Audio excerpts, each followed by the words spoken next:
I should have tagged the National Society of Leadership and Success. This is what those of you who want to battle are up against. These arrogant, ignorant young niggas like Corey Powell.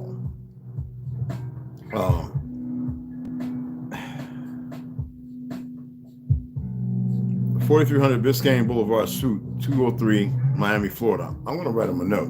I don't know what you're going to do, but this is what these worthless peckerwoods have done, and these misguided, dumb niggas all over these YouTube, TikTok, and the rest of the world. It's not the fucking people. The governments know exactly who the fuck you are. And these dumbass niggas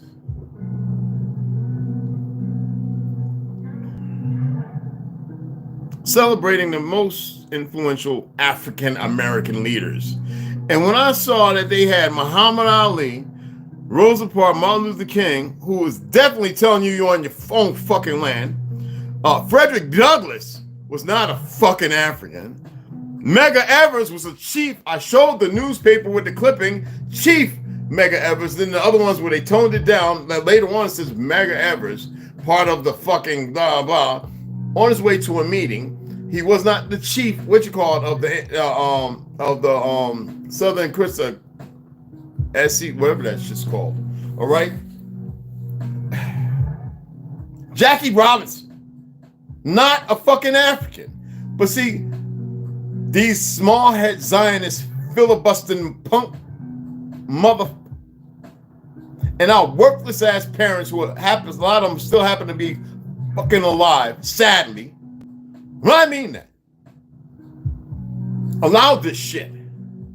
Every time I see my aunt, head of board of education, this, that, and other, talking about happy Kwanzaa, I really want to smack upside her fucking forehead.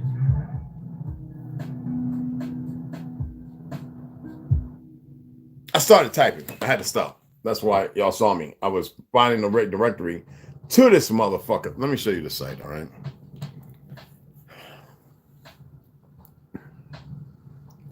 Now, it's not the only one. There's a few of them.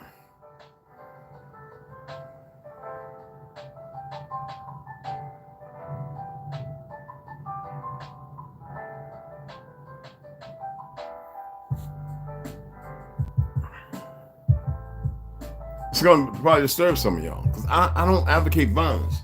But when I saw them little niggerettes beating on them little pale-skinned women in that little convertible, and that drove off and spun that little dumb motherfucking niggerette with the book bag on her back, I was happy. I was clapping joyously. You should have got a leg caught up under the back fucking wheel as far as I'm concerned.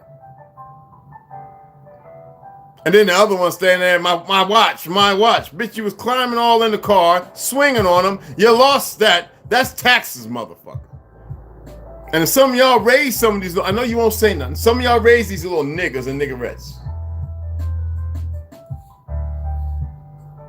I hope you correct it. I really do. At least let them know who they really are. I hope you tell them who they really, really are. Big Pontiac, what's going on? Hey, Ron, the West Side. I'm gonna read, but I had to get this shit off my chest, man. I'm not a guy big on feelings like that. I'd rather cry like there's a wolf called Lulu, right? Paralyzed from waist down. I think shot or something by some goofy ass peckerwood. But the people take care of this wolf in Florida, man. I used to work at a wolf retreat, and all the wolves loved me. The people couldn't understand why the wolves don't even bite him or nothing. And then they want to lick in your mouth because that's the way you meet. So there's some things you got to do that's a little upside, but that's part of our ancestors' way.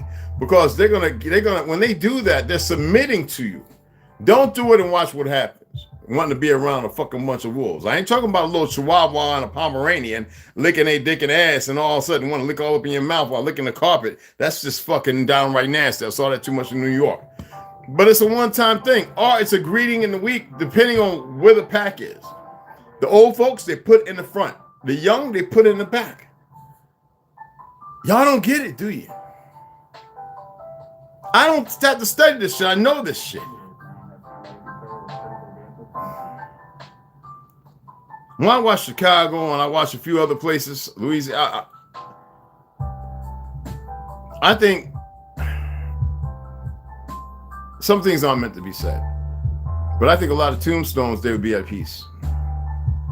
It's happening anyway, and it's sad. I don't say that with joy. I wish I could have over 8 million of them sitting down and me in a big stadium and start telling a story. Doesn't mean that I'm gonna grab all of them, but there's enough that know. And with everybody else's assistance, I believe more can be done and accomplished. These motherfuckers on YouTube so scared of me, man. They hiding my damn people. People subscribe. They like, yo, Red, I subscribe, man. I'm there. I'm like, dude, the number's still like it was 3 weeks ago. Bro, I just had a couple other people subscribe with me. I'm like, and they're like, yo, we subscribe. They're showing me the subscription. They're not just putting it there. People I know who didn't want to believe at first. People I grew up with. These people are so goddamn dumb. These things, these abhorrent things. I can't call them people. You know, people is like having a contour done to your hair. It's a thing. It's like black and white, an accessory. It's not real. These things. That's why I'm calling them that. And I look at what they've done to a lot of our people with a fictional word. You know, black, Negro, and colored. There's no law that applies to them, but everything opposite of what law. But now, if you're autochthonous, if you're actually an Aborigine, they would have to go and dig to pull it out because these Mongols are not. When I read that reading, and I've been telling y'all for the longest time, when they sent the proxies here around the 1400, somebody said 13, so you add 1,000 years, about 1400, 1500s, right? Because King James really came here for about 6 years. And when he left, they murdered him. I went into his bed. I got to see the pictures of the drawings of him dead and bloated. They left him in there about a week to make sure he was dead because they were afraid when he left here, he learned how to live forever. They were afraid. I'm telling you real shit. Take your ass over there to Edinburgh, Scotland. To the king right above the big park to his castle. I saw the dungeon, the shit that he used to persecute these motherfuckers, killing his people. They told you made up a goddamn lie of a story. And here we are. And with enough people telling the truth, enough information with these they had to open the gates to the perverts, the mentally insane.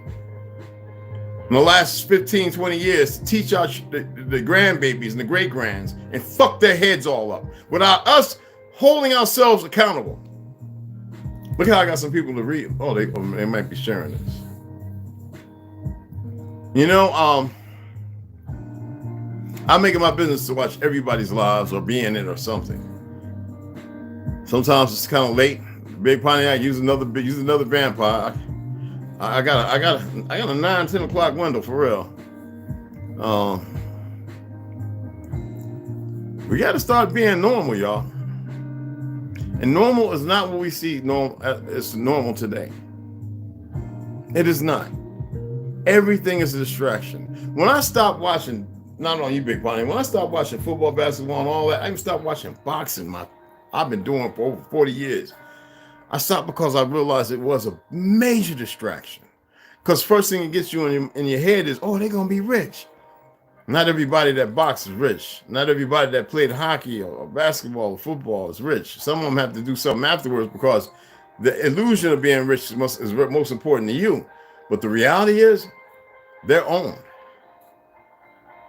And when the contract's up, if they're in the mix, like Shaquille O'Neal, who had to go do his little thing in Dubai with the Sephardics and everything else. Everybody they have to pay, you know. Then you don't hear from them for a moment. Y'all don't get how greasy it is on the underbelly. And I ain't talking about Louisiana. These politicians, these governors, that's all they are. They don't govern. They're not politicking. They're frauds. Every last one of them.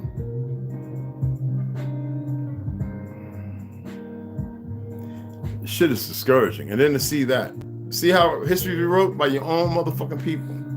Now, he might be a European motherfucking nigga, but it doesn't matter. They lost too. He might be one of the niggas from Africa who's part of the very first segregation, who were the first betrayed, pushed down into the parts of what we call Africa. Believe me, the whole maps and they don't look nothing like they should. Trust me on this. I remember us passing islands that weren't on the fucking map. All right, so just trust me on this. Up, everybody below deck. Everybody below deck. What the fuck? And we peeking out a motherfucker. Oh shit! What is that? And we know how to circumnavigate. Nigga, that ain't on the map. You see how big that? Look at the one over there. It's standing up out the fucking water, like the whole land just dropped off and left it standing. I'm telling you, everything you believe is a fucking lie.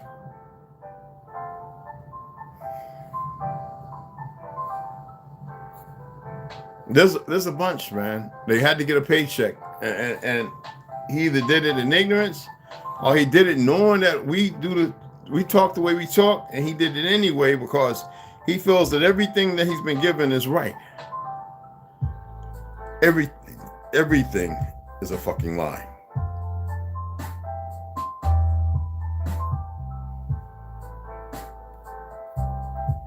Let me go ahead and read. I might get drunk today, man.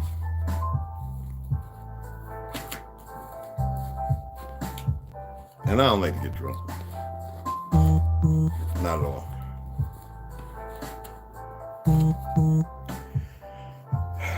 I figured after that last little speech, I'd probably be ordering a bunch of books, but fuck it. Let's go over here and pick up what we're reading off in The Reptilians and the History of Humankind, the Anunnaki. Take this man shit out.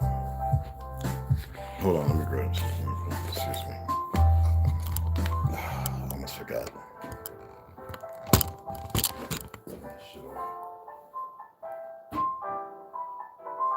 What's up, Papa? What's up, Papa?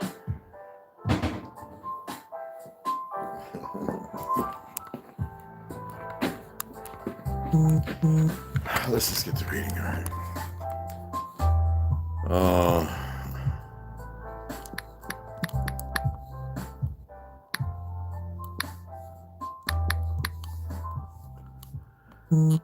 Okay. All right. Now let's make it go back big. Okay. I made it small, y'all. Okay, hold on. I got all y'all in there. Why am I getting all these notifications? They're messing everything up, man. They really are. This thing is retarded, dude. Okay, we got the live chats on. Okay. I'm just gonna read. You guys can see me. That's all that matters. I don't know why I did that. Hold on. It's back normal. My apologies. I had to go out there. I had to do something, and somebody hit me up. It's like, you're live, and I'm like, yeah, because they saw me send messages. They're like, we didn't get a notification. So it's not the algorithm. It's the actual people, the third parties that work for YouTube. I wanted to show y'all. This is what I be utilizing. Smoky Mountain herbal pouches, mint green, tobacco free, nicotine free. All right. I still spit. I just don't want to swallow this shit. All right. Just to let you know. And there's also the other one, which is the winner, the blue one. That thing is strong than a mug. Bleach free, the pouch. Nothing's going to carcinogenic. Nothing's going to mess me up. I know some of y'all worry. You say, yeah, you know, my gums are pink. I'm healthy, you know what I'm saying? So, hey, what's going on, everybody? Put that bitch back in. I need it right now. Also, I'm gonna get drunk. I got about 6 bottles of wine that's just sitting there, not the cases. And I'm about ready just to go and start sit back and drink until I fucking pass out. Hey, yeah, that's a real feeling. Do I feel discouraged? No. Do I feel angry? That's a symptom. I feel sorrowful. Not sorry. I feel real sorrowful. I want to destroy. But there's no feeling behind me wanting to destroy. I know what it is, and I can't say no more than that. I'm not here to convince nobody, make nobody believe nothing.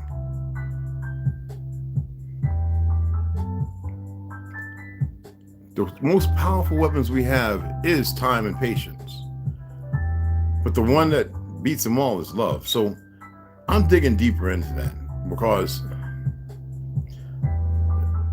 though I recognize it more now, and I'm not getting it. I'm not recognizing it from people. I love when I see people greet each other. That just makes me feel all giddy on the inside. I love the salutations, the way we greet. I just have I have this platonic relationship with the I, and it's bigger than me, and yeah, you know, you some people will sit there in a movie going, "Just say you're pissed off." No, you know, when you get to the point where you're just so tired, you don't want to quit or nothing. It's just you just want to step back. And I don't have to reassess anything. I just want to step back and watch the ants in the ant farm. The ones that have had their legs cut off, their bellies, their abdomens cut off, their antennas cut off. And see if they figure out another way. And at the same time, warming them with my hands to give them direction. Knowing that they can figure it out, though it's painful. Does it make sense? Let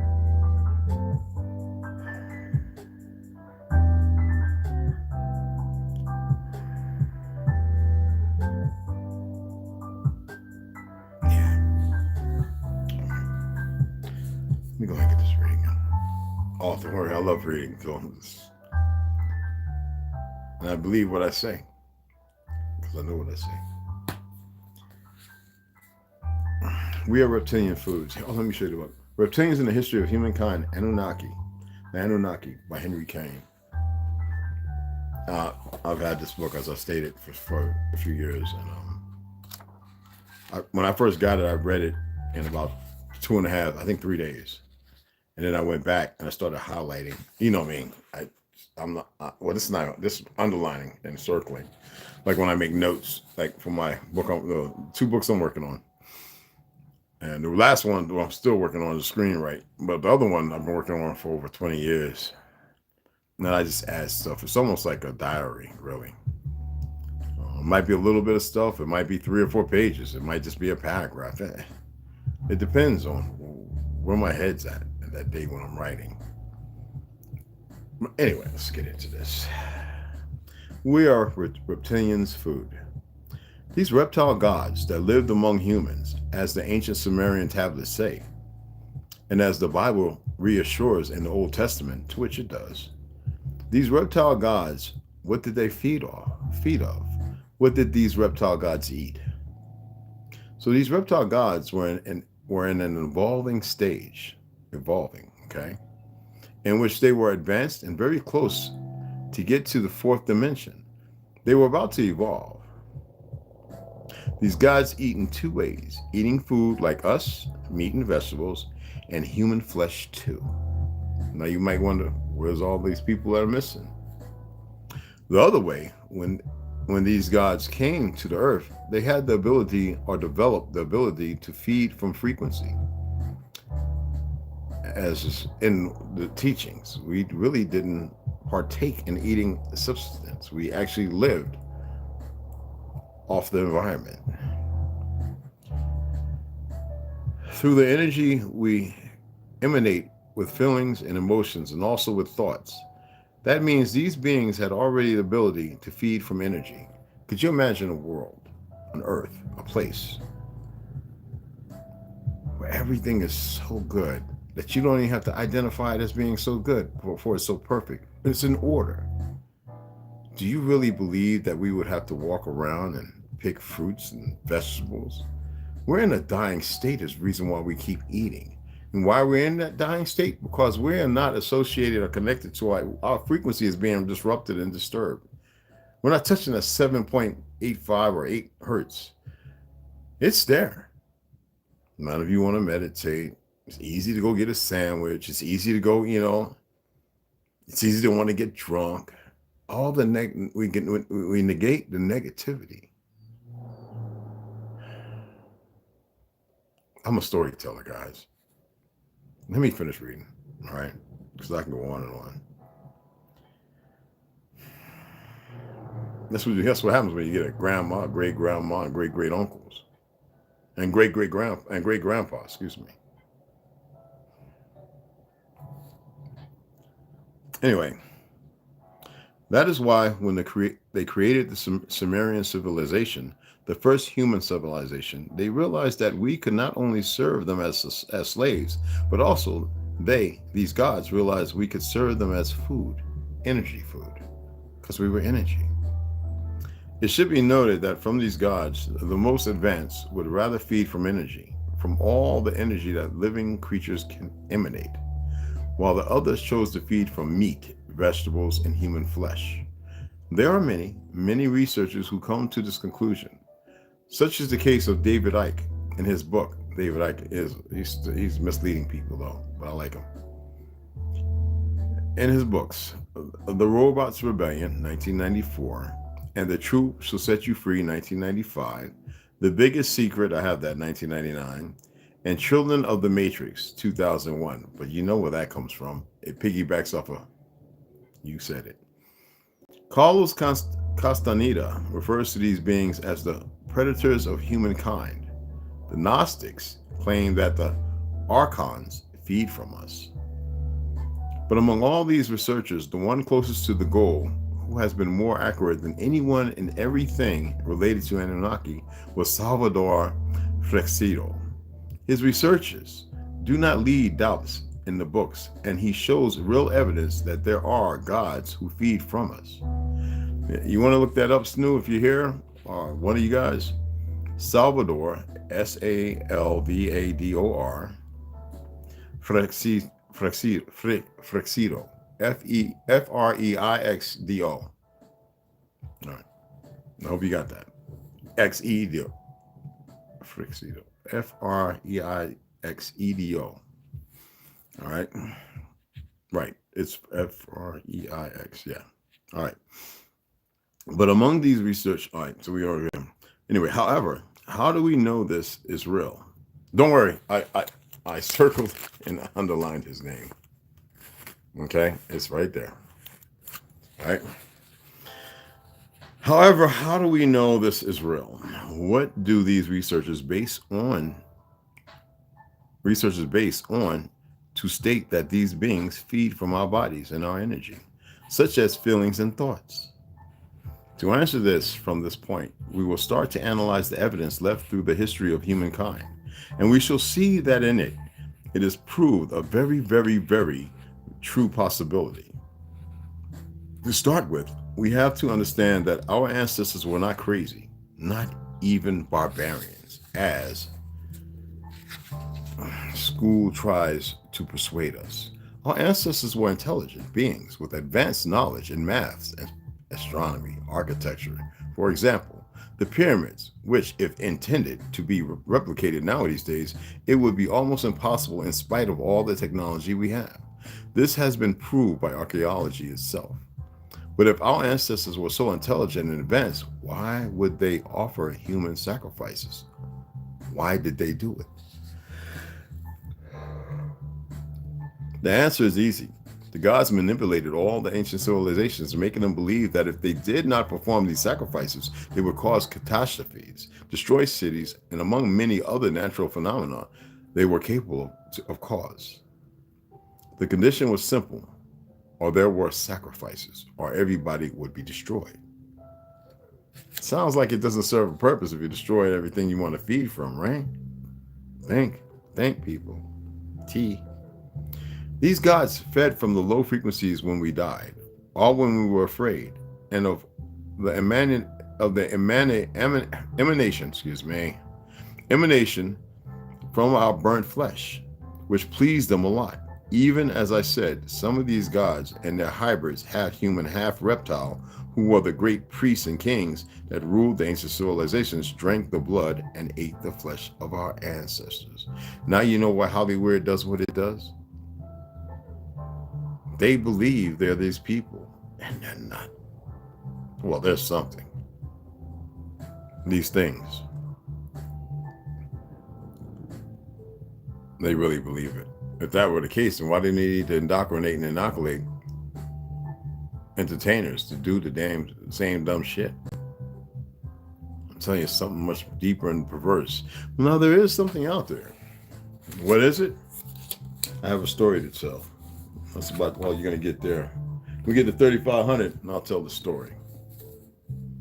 Let's go into Gods of Eden by William Bramley. Snooze through an excellent book, hon.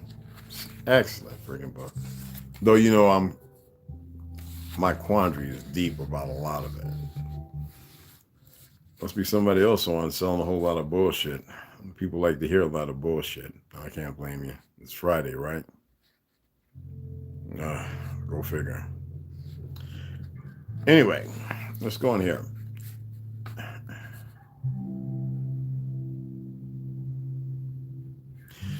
The custodians clearly did not want mankind to begin traveling the road to spiritual recovery. The reason is obvious. The custodial society wanted slaves. It is difficult to make thralls of people who maintain their integrity and sense of ethics. It becomes impossible when those same individuals are uncowed by physical threats due to a new, reawakened grasp of their spiritual immortality. Most importantly, if spiritual beings could no longer be trapped in human bodies, but could instead use and abandon bodies at will, there would be no spiritual beings available to animate slave bodies. As we recall, Sumerian tablets revealed a custodial intention to permanently attach spiritual beings to human bodies. Early man's attempts to escape this spiritual bondage by eating from the Bible trees therefore had to be stopped and fast. The biblical trees. That's what it says, the biblical trees, not the Bible as you ascertain today, okay? And then here in Genesis 3:23-24, one of my favorites, therefore the Lord God sent him, Adam, forth from the Garden of Eden to till the ground from which he had been taken. So he drove out the man, and he placed at the east of the Garden of Eden cherubim, angels, and a flaming sword which turned every way to shield the way, prevent access. That's what it means, to the tree of life. Now, we know that I can sit here and break all that down. I would prefer y'all to do it. I've done it already. The flaming sword symbolizes the no-nonsense measures that the custodians undertook to ensure that genuine spiritual knowledge would never become available to the human race. And to further prevent access to such knowledge, Homo sapiens was condemned to an additional fate. And here we have Genesis 17:19, where it states, and to Adam, and you know I'm not a religious person, but just pay attention to the message. And to Adam, he, God said, because you have listened to the urgings of your wife and have eaten from the tree. This is where they created division.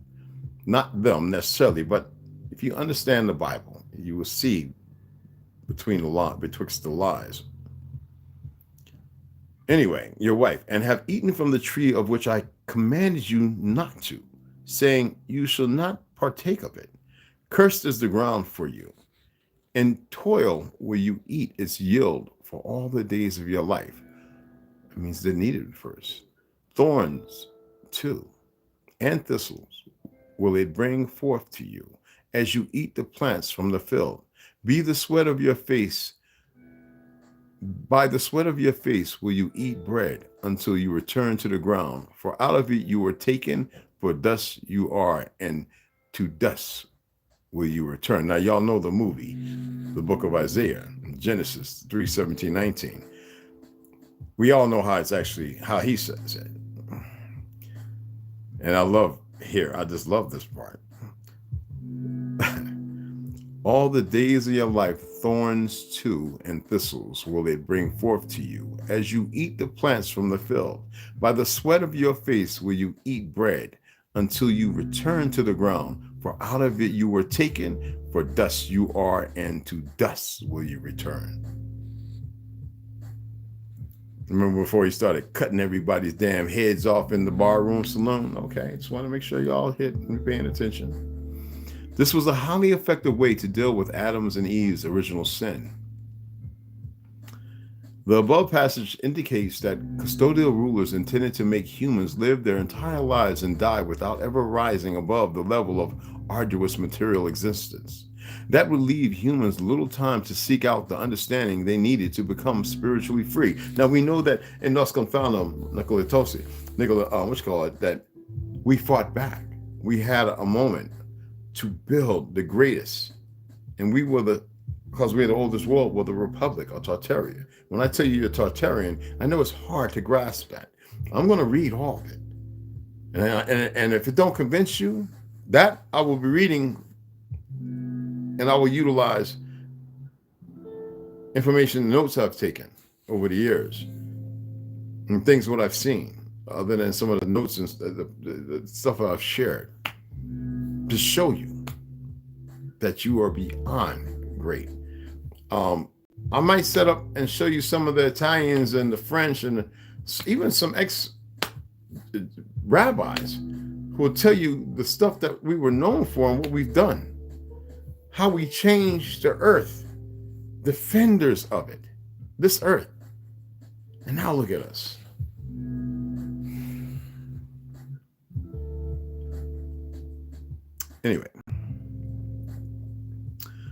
Anyway, this was highly effective way to deal with Adam and Eve's original sin. The above passages indicates the custodial rulers intended to make humans live their entire lives and die without ever rising above the level of arduous material existence. You see, it's what niggas is at right now.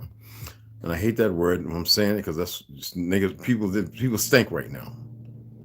That will leave humans little time, and I don't have to, I can say it with love and compassion and some sympathy and empathy. Fuck that. Leave humans little time to seek out the understanding they needed to become spiritually free. I've been telling y'all and giving you some examples how to start breathing. And you would think, well, damn, if you're breathing, and why you feel the way you do? I don't feel no kind of way. That's the issue.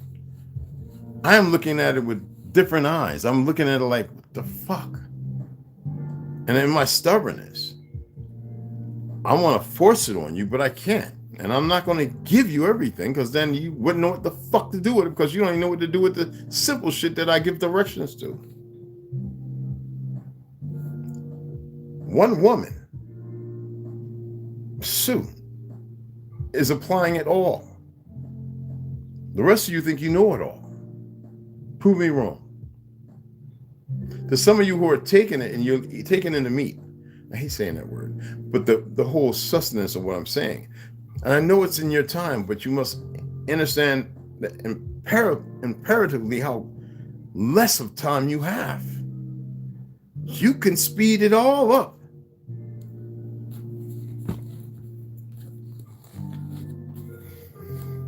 Okay, George Jones, An Original History of Ancient America.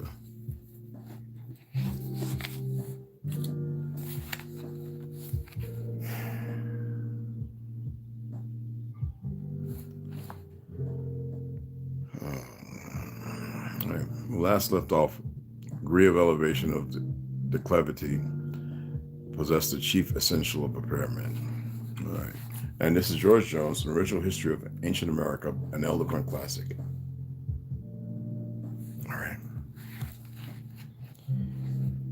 The cone, oblong and square, even a triple-sided or octagonal pyramid, would be one and all correct phrases in the language of architecture to express the character of the pyramid. And let me say this, I could just be very loving and passionate and not use foul language people think is foul. Those are not curses though. And not be so hard pressed and demanding. I could just be reading and be wonderful. I want you to be held accountable. I want you to hold yourselves accountable. So I'm going to do it my way. Well, it's not. I'm going to do it the way that's expected of me to do it. And I said, there's no feelings behind this. I don't get choked up behind this shit. If you fall off, you don't want to be here, fuck you. That's simple. Bye. I get choked up over seeing a wounded animal, a baby dead, a mother and a father whose baby's taken away. That chokes me the fuck up. Not your little thoughts and feelings. When you fucking wake up, you'll know you're awake, and you won't have to say shit to me. I'll know it too. And are used in contradiction. What? What? You misspelled this. Anyways, contradistinction, which is a word I haven't heard since college. All right, and are used in contradistinction to walls, one or more in parentheses, wow, of a perpendicular description. And the instant such walls lose the facial of the plumb line, they become pyramidal from the principle of the wall rising from its base, wow, and falling to a center, which we repeat is the chief essential of the pyramid. Let me read that again. Holy smack. Phrases in the language of architecture to express the character of the pyramid, and are used to in contradiction. We're talking about the cone, oblong, and square, okay? As far as the triple-sided or octagonal pyramid, all right? And are so used in contradistinction to walls, one or more, of a perpendicular description, and the instant such walls lose the facial of the plumb line, they become pyramidal from the principle of the wall rising from its base and falling to a center, which we repeat is the chief essential of the pyramid. The number of sides are none at all. For example, a cone has no part in the pyramidal principle, as the keystone is to the arch, so the apex is to the pyramid. But if the latter is only half reared, yet approaching by the inclined walls towards an apex, it is as inclined walls.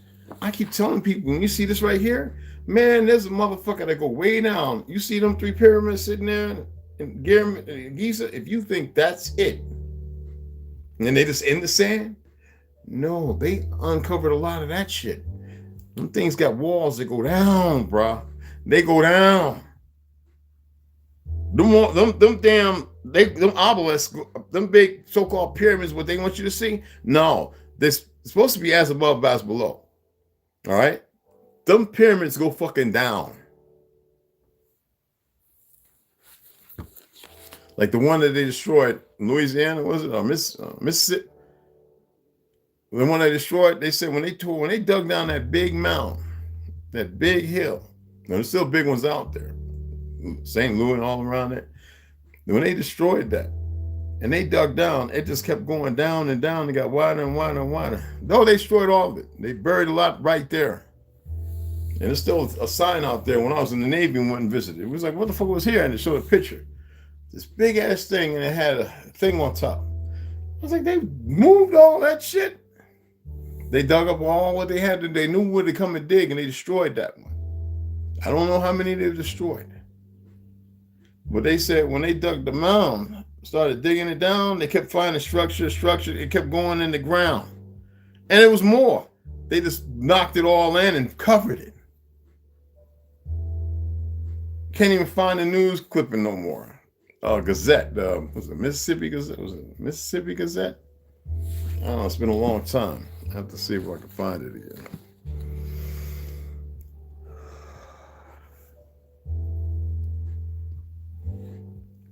Okay. Anyway, to reach the apex itself, it is to be regretted that Mr. Stephens should have been ignorant to the fine arts and their rules. And in parentheses it states, we make this remark on his own honest confession, because by the confusion of terms, he not only often contradicts himself, but misleads the general reader in forming conclusions from his graphic descriptions.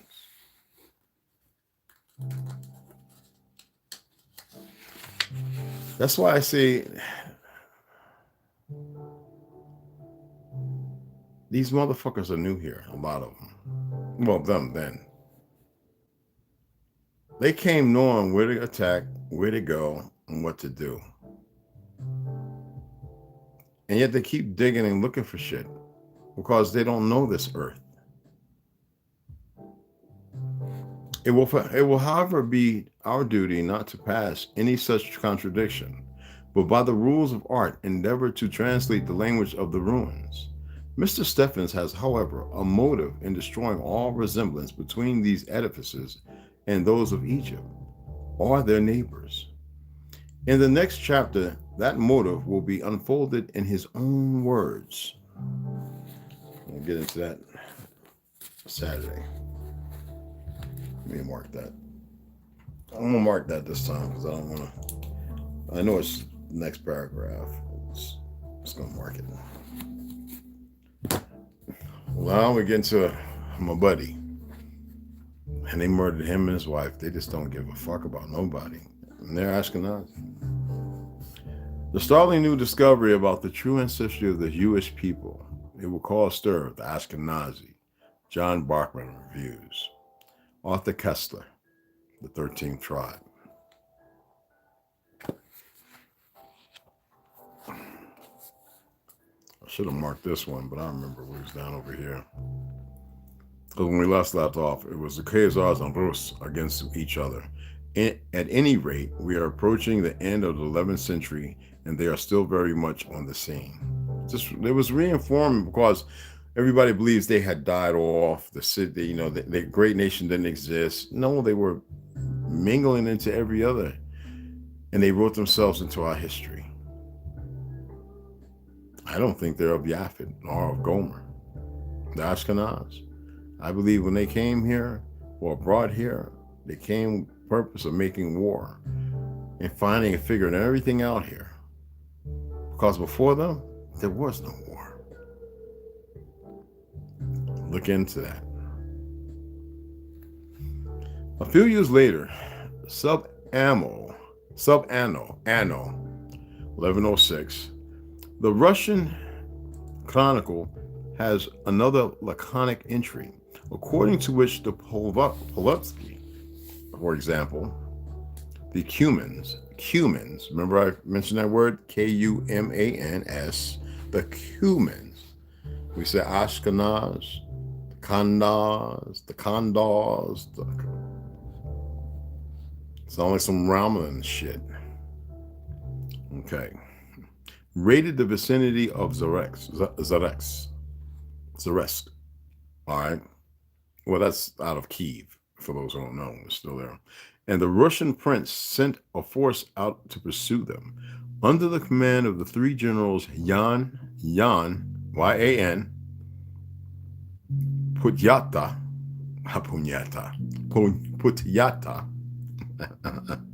and Ivan, the Khazar. This is the last, when you see Yan, Y-A-N, Gog, and then you got Magog, then Gog. These are the cousins. Anyway, the same ones that came here with all the bullshit. The ones that are playing Indian, who ain't been here since no further than 1800s. I used to say, yeah, they made war here in the 13th because they did. They came here and they got their ass handed to them. They were like, we got to figure out another way to beat these motherfuckers up. We killed every last one of them. All right. Anyway, this is the last mention of the Khazars in the old Russian chronicles, which stops 10 years later in 1116. But in the second half of the 12th century, two Persian poets, Kakani, all right, around 1106 to 90, in that circle, and the better known Nizami, circa 1141, 1203. Now, I've read some of these poems or whatever.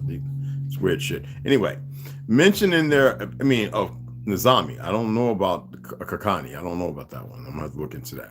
Mentioned in their epics, a joint, because it's like story, joint Khazar-Rus invasion of Shur. See how they fighting together, right?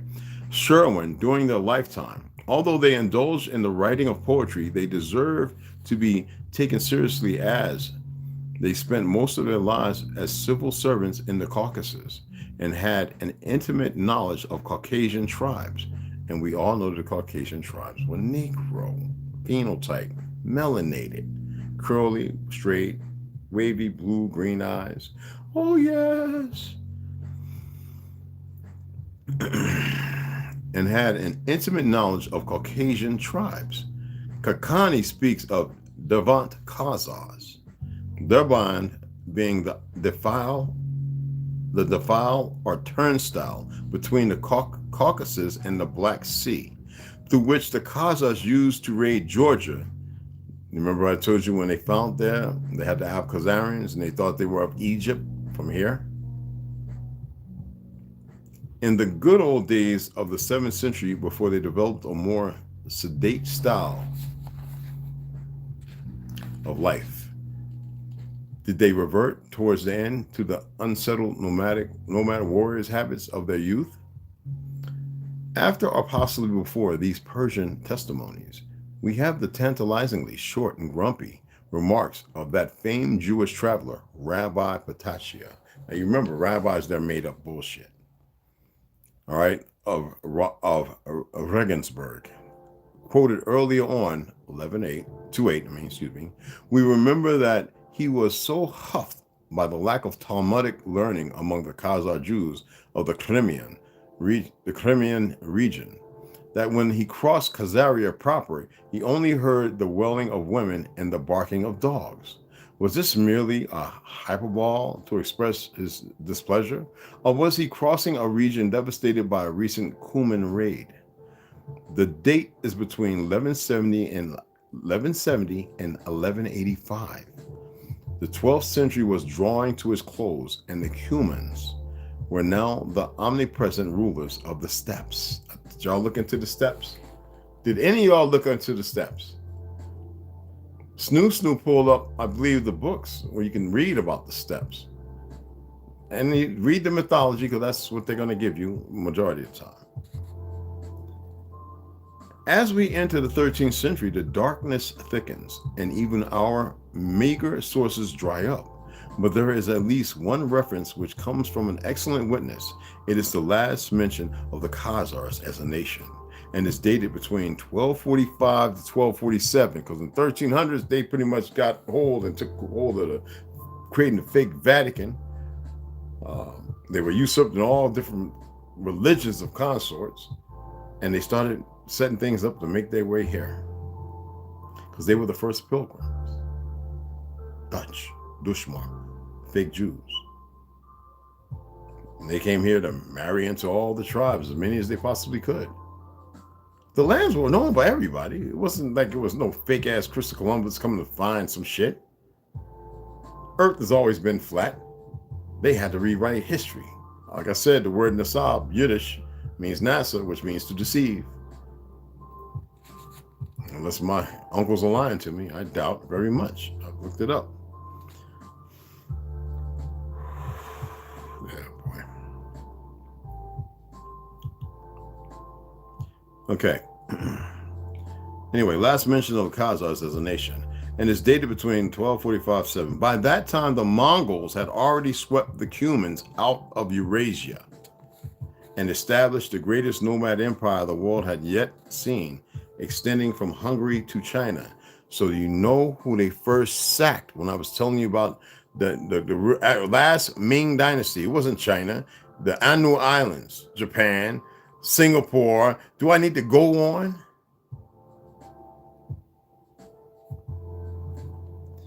In 1245, Pope Innocent IV, if that isn't telling, the fourth sent a mission to Batu Khan, grandson of Genghis Khan, ruler of the western part of the Mongol Empire, to explore the possibilities of an understanding with his new world power, and also, no doubt, to obtain information about its military strength. Head of this mission was the 60-year-old Franciscan friar Joannes de Plano Carpeni. Look it up. He was a contemporary and disciple of St. Francis of Assisi. Assisi Underground? No, okay. But also an experienced traveler and church diplomat who had held high offices in the hierarchy. The mission set out on Easter Day, 1245, from Cologne, traversed Germany, crossed the Dnieper and the Don, and arrived 1 year later at the capital of Batu Khan and his golden horde in the Volga estuary, the town of Sadre Batu, alias Saksum, alias Itil. Itil, that motherfucker. Yes, y'all. Itil, we've read enough about him. After his return to the West, Carpeni wrote his celebrated historical Mongologram. It contains amidst a wealth of historical, ethnographical, and military data, also a list of the people living in the regions visited by him. In this list, enumerating the people of the Northern Caucasus, he mentions, along with the Alans and what do you call them? Circassians? The Khazars observing the Jewish religion. It is, as already said, the last known mention of them before the curtain falls. But it took a long time until their memory was affected. Genovese and Venetian merchants kept referring to the Crimea as Gazaria, and that name occurs in Italian documents as late as the 16th century. This was, however, by that time merely a geographical designation commemorating a vanished nation. And they weren't vanished. Who you think fucking Putin is? That'll walk through the fucking Crimea and show you the pictures of all these real Caucasians and us and everybody else on the fucking walls. That's still there today.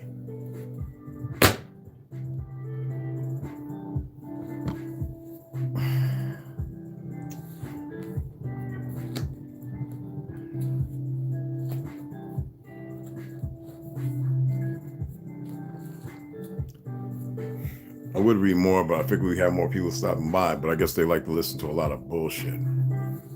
Sadly. I'll spit this shit out. No disrespect, because I watch everybody. But I appreciate the new subscribers. To those that donate for more books, I appreciate you guys more than anything. I appreciate you taking the time to listen. I've got a funny feeling that the enemy is afraid of this story. And I can't blame them. Because it'll give you some energy, and it'll take a lot of energy from them. And they'll be busting around trying to figure out. I see them watching me now. And it's funny. But y'all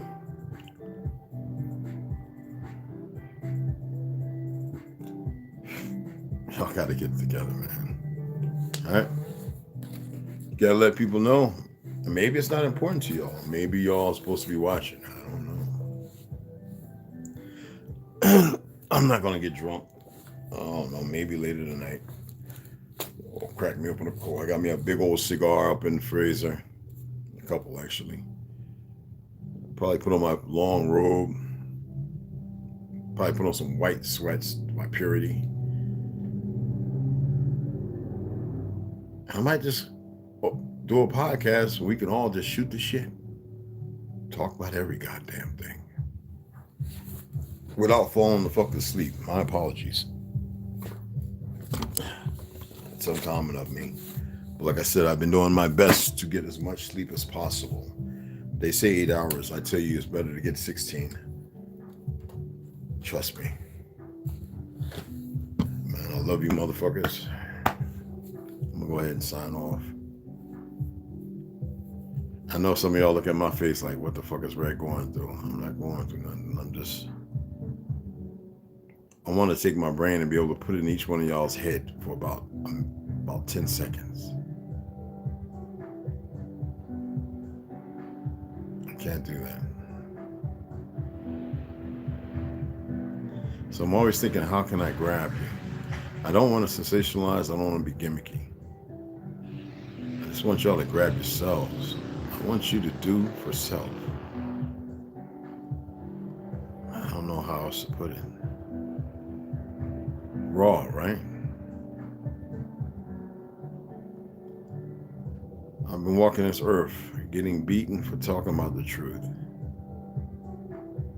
But always being told the truth. Always being told a story. And then always being told to be quiet. Everywhere. Even in the military. And being quiet, but yet being showed. It's like some kind of sick goddamn joke. Am I part of some experiment to see what they can accomplish with somebody who might be a little more advanced?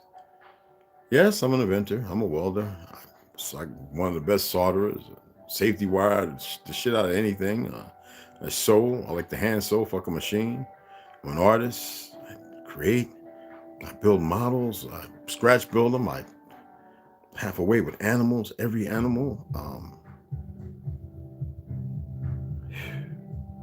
I'm allowed to accomplish so much. Even they wanted to put me in the Guinness Book of World Record because that Kung Fu Genius guy on YouTube, he's not me. Because I became a second Dan. I became a black belt in Taekwondo in 9 months. My wife would sit there, she recorded many videos. Going to the wood store to buy real plywood to break with 2 fingers. And everybody, even my punching them, right before I became a Sabanam, was watching and going, we have boards. I said, those are easy to break. I want to see if I can break the board with my, I've been using the iron palm and the liniment from Telly and Okwasa Yokode. Yes, I used to buy his liniment. The strikes, and in 9 months, but 10 months, I became a second Dan. Sabanam. And everybody was wondering, is there a Guinness book for that? I said, I don't know. I don't care. It was the last black belt that I would go to achieve. Before that, it was Krav Maga and Brazilian Jiu-Jitsu. I made that up to a brown belt. I just hate grapple. I love wrestling. I don't know how to stop until I hear something pop, so I don't want to hurt nobody. Samoan bone breaking. I studied that for several years while I was getting back into Goshinryo style Karate Do and Hapkido. Forms, I love the forms.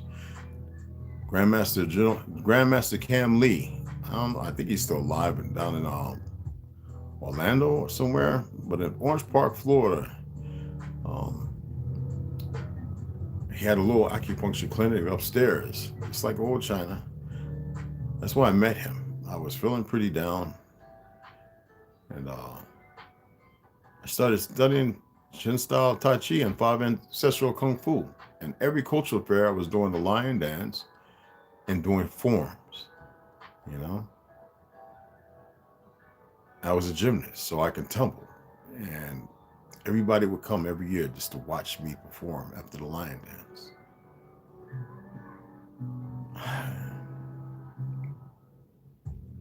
I studied Taoism or Jeet Kune Do. Well, Taoism is actually the writing, but Jeet Kune Do, way of the intercepting fists and feet.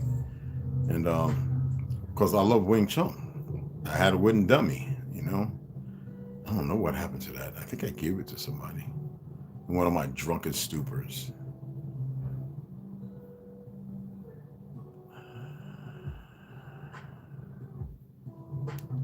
And there's so much more. But what if you attain all of this and don't have little children and people to share it with? To get your hands dirty with it. Turn a wrench on a V8, the valve cover, the ass, removing the belly plan and getting the rockers and the pistons out and getting down to the cam and removing the timing chain and, the water pump and breaking off the bell housing, getting all into taking the motor and degreasing it and removing all the fake gaskets what you're doing as you're taking it apart and rebuilding it.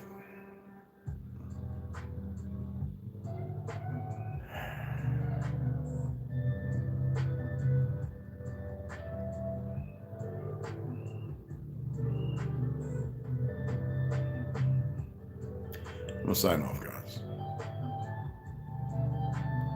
We will be back to read. Y'all are so much more powerful than you know. You really are.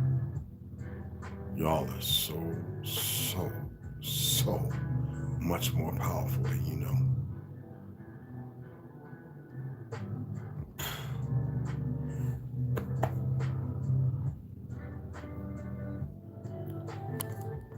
That was a great wolf. Hey, Alicia. Hey, Herbo.